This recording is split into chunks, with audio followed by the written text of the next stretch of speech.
Houston, before we close out our EVA, we understand that there are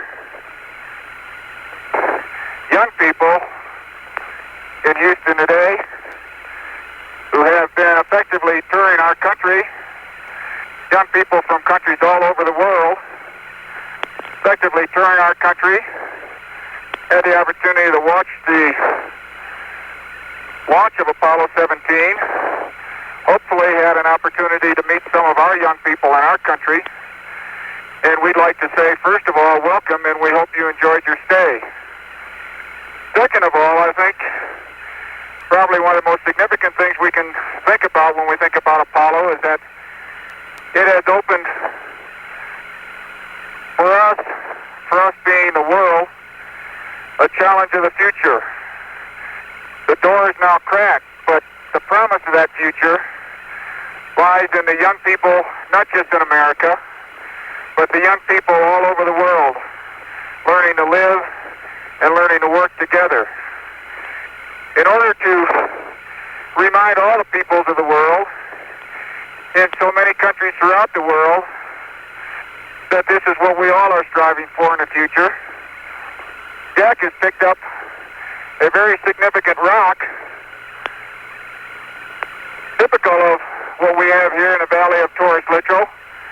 It's a rock composed of many fragments, of many sizes, and many shapes, probably from all parts of the moon, perhaps billions of years old.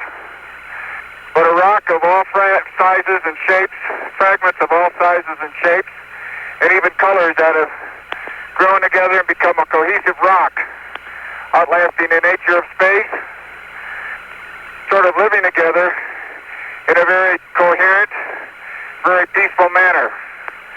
When we return this rock, or some of the others like it, to Houston, we'd like to share a piece of this rock with so many of the countries throughout the world.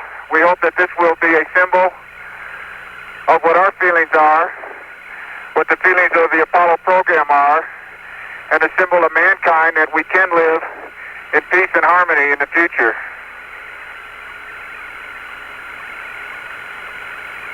A portion of a rock will be sent to a representative agency or museum in each of the countries represented by the young people in Houston today. And we hope that that rock and the students themselves will carry with them our good wishes, not only for the new year coming up, but also for themselves, their countries, and all mankind in the future. Put that in the big bag, Gino. In the big bag. Roger. We Jack salute and you, Gene, promise of the future. we thank you for your sentiments and your interest.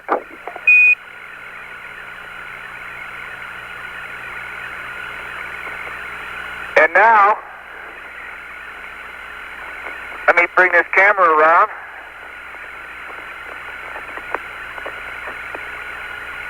To commemorate not just Apollo 17's visit to the valley of Taurus-Littrow,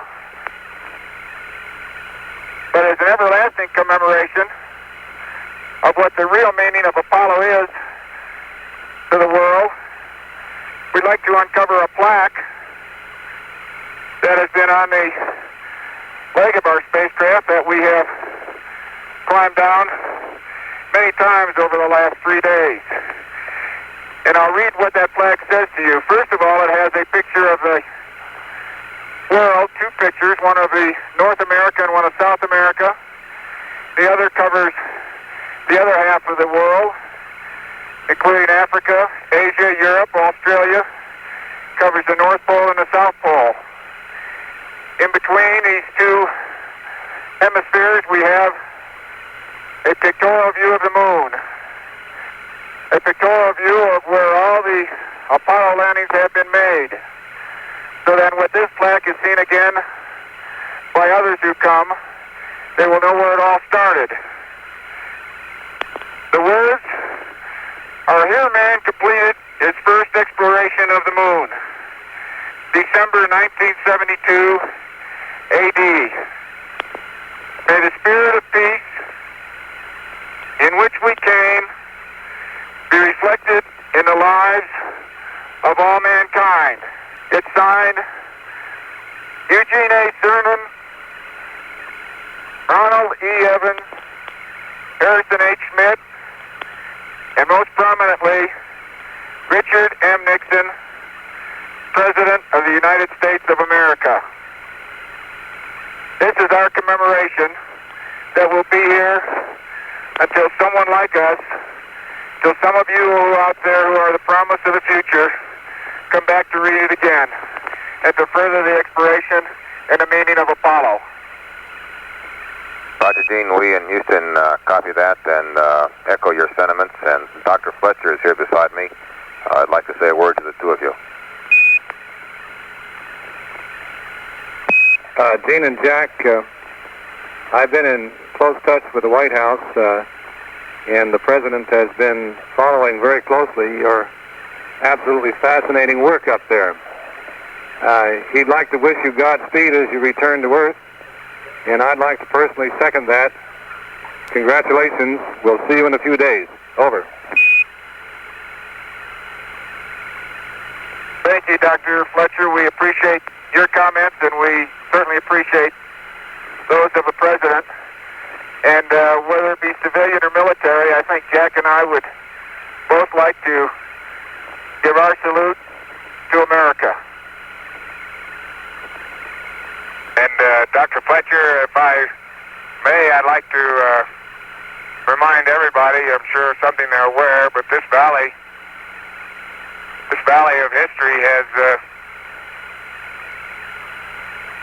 seen mankind complete its first evolutionary steps into the universe, leaving the planet Earth and going forward into the universe.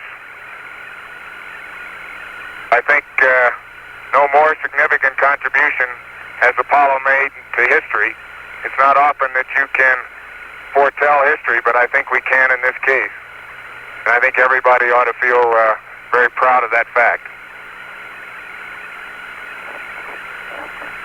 Thank you very much. We'll see you in a little bit. Okay, babe, let's go to the... Okay, Bob, I owe you a bias reading. Okay, or you can get it later. There's no hurry on that. And we're off to the ALSEP. Yeah, I'm going to give it to you right now. Okay, ready to copy. I presume you have a UHT out at the ALSEP, Jack. That's firm. 337 417 101. 337 417 101. Okay, copy that. Are you through with this?